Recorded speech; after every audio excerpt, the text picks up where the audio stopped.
আপনার কি মনে হয় আপনি কাস্টমারকে 100টা ডিজাইন দেখাইলে কাস্টমার কি খুশি হয়ে যাবে? ভুল, অ্যাবসলিউটলি ভুল। আপনি কাস্টমারকে যত বেশি অপশন দেখাবেন কাস্টমার তত বেশি কনফিউজড হবে এবং সেই কাস্টমারের আপনার কাছ থেকে প্রোডাক্ট না কেনার চান্স তত বেশি বেড়ে যাবে। আর এটাকে বলে চয়েস ওভারলোড। অর্থাৎ আপনি যখন আপনার কাস্টমারকে অনেক বেশি চয়েস দিয়ে দিবেন, আপনার কাস্টমার তখন সেই প্রোডাক্টগুলো চয়েস করতে করতে ক্লান্ত হয়ে যাবে এবং তার ডিসিশন নেওয়ার অ্যাবিলিটি ফ্যাটিক হয়ে যাবে। অর্থাৎ সে এক্স্যাক্টলি কোনো ডিসিশনই নিতে পারবে না।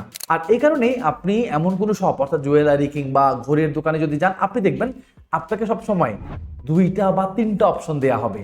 এই 3 অপশনের পর আপনি যদি আরো একটা অপশন চুজ করতে চান, তারা দেখবেন তাদের আগের যে 3টা অপশন আপনাকে দিছিল ওখান থেকে যে কোনো একটা অপশন নামায় রাখবে আর নতুন আরেকটা প্রোডাক্ট আপনাকে দেখতে দিবে। অর্থাৎ তারা কখনোই চায় না যে আপনার সামনে 2 থেকে 3টা প্রোডাক্টের বেশি থাকুক, বিকজ তারা খুব ভালো করে জানে যখন আপনার সামনে 2 থেকে 3টা প্রোডাক্টের বেশি অপশন থাকবে আপনার ডিসিশন ফ্যাটিক হবে, আপনার চয়েস ওভারলোড হয়ে যাবে এবং আপনি চয়েস করতে পারবেন না এন্ড ফাইনালি আপনার কাছে কোনোটাই কিনবেন। সো আপনার ভিডিওতে আপনি যদি অলরেডি এই ভুলটা করে থাকেন, আজকেই এই ভুলটা থেকে বের হয়ে আসুন।